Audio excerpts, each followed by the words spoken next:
조병세의 자는 치현, 호는 산제이다. 재상을 지낸 문간공 조관빈의 오대손이다. 그의 성품은 순박하고 정직하며 충성스럽고 굳세였다. 그는 차팍을 배우지 않았다. 조상의 공덕으로 얻은 벼슬로 관직에 나아갔는데 서울 안팎의 여러 관직을 두루 거쳤으며 부임하는 곳마다 업적을 쌓았다. 마침내 재상에 임명되었는데 고든 성격으로 존중을 받았다. 고종 1894년에 벼슬에서 물러나 가평의 고향집으로 돌아왔다. 1896년에 나라의 시급한 문제를 해결할 방안 19조를 담은 상소를 올렸다. 1898년에 다시 재상에 임명되었으나 굳게 사양하였다. 1900년에 조정에 들어가 임금을 뵙고 간신배들이 나랏일을 마음대로 주무르는 폐해에 대해 자세히 아뢰었다. 그러고는 병을 핑계로 고향으로 돌아왔다. 일본이 보호조약을 체결하였다는 소식을 듣자 대성통곡하며 나라가 이미 망해버렸구나. 조상 대대로 나라의 벼슬한 집안의 자손으로서 나는 마땅히 나라를 위해 목숨을 바쳐야 한다. 라고 하였다. 그러고는 병든 몸을 이끌고 서울로 들어가 임금 뵙기를 요청하였다. 그는 통곡하며 다음과 같이 상소를 올려 아뢰었다. 나라는 어느 한 사람이나 한 집안이 마음대로 처리할 수 있는 것이 아닙니다.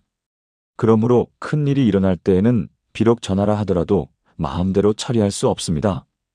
우리 조선의 선대 임금들이 만든 법을 보면 전임 대신 이품 이상의 관리, 시골에 거주하는 유신들까지 널리 의견을 물어보고 나서 결정된 사항을 실행하였습니다.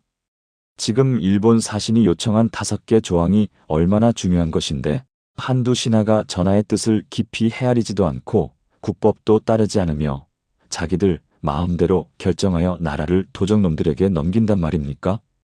국법을 무시하고 나라를 팔아먹은 죄는 1만 번 죽어도 가벼울 것입니다. 주무 대신 박재순 이하 찬성한 각 대신들의 죄를 빠른 시간 안에 국법에 따라 처벌하여 공론의 요구에 부응하십시오. 그러고 곧바로 조칙을 내려 조약을 파기하고 세상 여러 나라에 성명을 발표하십시오. 만약 전하께서 허락하지 않으신다면 소신은 차라리 궁궐 계단에 머리를 산산조각 내어 죽을 것입니다. 그러나 고종은 목에 병이 있다는 핑계로 만나주지 않았다. 이에 어쩔 수 없이 조정에서 물러나 집으로 돌아왔다. 뒷날 마침내 그는 많은 관원들을 이끌고 대궐로 들어가 연명으로 상소를 올리고 궁궐 문에 엎드려 임금의 명을 기다렸다. 얼마 뒤 일본 병사에게 체포되어 신문을 당하였다. 이윽고 나이가 많다는 이유로 풀려나게 되었는데 그는 다시 표운원으로 갔다. 그는 그곳에 모인 여러 사람에게 내가 이번에 서울로 올라온 것은 나라에 목숨을 바치려고 굳게 결심한 것인데 이처럼 모욕을 받았으니 무엇을 망설이겠는가? 라고 하였다. 곧바로 상소문 초고를 작성하여 오단에 넣어두었다. 그러고는 다시 조선의 백성에게 고하는 유서와 각국의 공사에게 알리는 문서를 작성한 후 마침내 약을 먹고 죽었다. 이 일이 있기 전에 그는 상소를 올리면서 시국에 대해 간쟁하였는데 2~3번 상소를 올리면서도 여전히 뜻을 굽히지 않았다. 이에 고종이 교시하기를 그대들의 충정과 애국심, 근심과 울분에 대해 그 누군들 그렇지 않다고 하겠는가. 나도 마음속으로 생각하는 것이 있다. 그러므로 그만 돌아가라. 라고 하였다. 그러나 더욱더 간쟁하면서 물러나지 않았다. 고종이 이에 관직을 해임하고 도성문 밖으로 내쫓는 명을 내렸는데 조병세와 여러 신하들은 대한문 밖에 엎드려 집자리를 깔고 앉아 벌을 기다리고 있었다.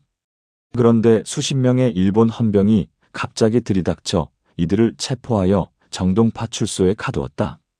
조병세가 올린 상소의 대략은 다음과 같다.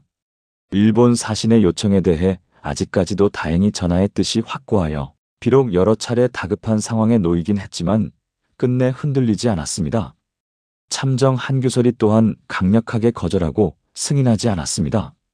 그러나 간사한 꾀를 부리는 저들은 나라를 팔아먹은 간신들이 제멋대로 도장을 찍은 문서를 핑계거리로 삼고 있으니 나라가 짓밟혀 노예로 전락할 근심이 눈앞에 닥쳐왔고 종묘와 사직은 장차 폐허가 될 것이며 백성은 도마 위의 물고기처럼 죽음을 기다리는 신세가 될 것이라는 점이 다만 걱정스럽습니다. 아, 박재순의 죄를 어떻게 다 처벌할 수 있겠습니까? 자신이 주무 대신이 되었으면 비록 전하께서 혹시 승인하고 조인하게 하더라도 오히려 응당 죽을 각오로 간쟁하여 나라의 은혜에 보답하고 신하된 도리를 다했어야 옳을 것입니다. 그런데 지난번에 전하의 뜻을 깊이 헤아리지 못하고 제멋대로 조약을 체결하였습니다. 나라를 팔아먹은 역적이 어느 시대인들 없었겠습니까? 하마는 어찌 이처럼 심한 역적이 있었겠습니까? 세상의 일은 명분을 바로잡는 것에서 시작해야 합니다. 전하께서 빠른 시일 안에 박재순의 목을 잘라 거리에 매달도록 하십시오. 그 밖에 보호조약에 찬성한 여러 신하들도 모두 잡아들여 국법에 따라 처벌해야 합니다. 상소가 올라가자 고종의 답에는 조치를 취한다고 하였으나 명쾌한 대답은 하지 않았다. 그 다음날 조병세는 다시 상소를 올렸다. 종묘사직의 존망이 여기에 달려있고 전하의 편안함과 위태로움도 여기에 달려있으며 신하와 백성의 삶과 죽음도 여기에 달려있습니다. 만약 이전처럼 아무런 조치도 취하지 않고 좌우의 눈치만 보며 세월을 보낸다면 얼마 지나지 않아 전하의 모든 일을 되돌릴 수 없게 될 것입니다. 이런 까닭에 저희들이 머리를 들어 전하에게 아뢰면서 그칠 수 없는 것입니다. 조병세가 죽으면서 남긴 상소의 대략은 다음과 같다. 오늘날 종묘사직이 망하는 것은 아침이 아니면 저녁일 정도로 눈앞에 다가왔습니다. 그러나 전하께서는 다만 4~5명의 역적들에게 자문을 구하고 그들에게 일을 맡기시니 비록 망하지 않으려고 한들 망하지 않을 수 있겠습니까? 소신의 모진 목숨 참아 죽지 못하였는데 게다가 교활한 일본 놈들의 위협을 받아 붙잡혀 끌려가는 상황을 초래하여 나라를 욕되게 하고 제 자신을 욕되게 하였습니다. 그러므로 소신은 다만 전하의 죄인일 뿐 아니라 또한 절개를 지켜 목숨을 바친 민영환의 죄인입니다. 백성들에게 고하는 유서는 대략 다음과 같다. 오호라, 오늘날은 참으로 나라를 위해 몸을 바치려는 뜻 있는 선비들이 피를 뿜고 눈물을 삼켜야 할 때입니다. 나 조병세는 충성심에서 나오는 분한 마음이 치밀어 올라 나의 능력을 헤아리지 못한 채 이미 다른 나라로 넘어간 국권을 되돌리고 거의 죽을 지경에 빠진 백성을 구하려고 하였습니다. 그러나 일이 마음대로 되지 않아 대세가 이미 기울어졌습니다. 다만 한 번 죽음으로써 나라에 보답하려고 합니다. 바라건대 우리 동포들은 각자 분발하여 나라를 잃어버린 수치를 씻어주십시오. 각국의 공사에게 보낸 편지의 대략은 다음과 같다. 약소국으로 여러 강한 나라의 틈바구니에 끼어 독립을 유지하려고 할 때 오직 믿을 수 있는 것은 이웃나라의 우위입니다. 지금 일본이 군대를 이끌고 대궐을 침범하여 보호조약을 억지로 강요하여 맺었습니다.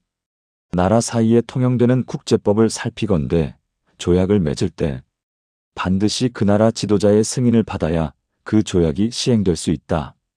라고 하였습니다. 또 조약을 의결할 때 혹시 협박을 당하면 그 조약은 폐기될 수 있다. 라고 하였습니다. 삼가 바라건대 우리 조선에 머물고 있는 여러 나라의 공사께서는 의리로 따져볼 때 모두 우리 동포나 마찬가지입니다. 이웃나라의 우위를 생각해 주시고 약소국을 가엾게 여기시어 공동으로 회의를 열어 우리나라의 독립권을 회복시켜 준다면 나 조병세는 죽어서도 그 은혜를 잊지 않고 갚겠습니다.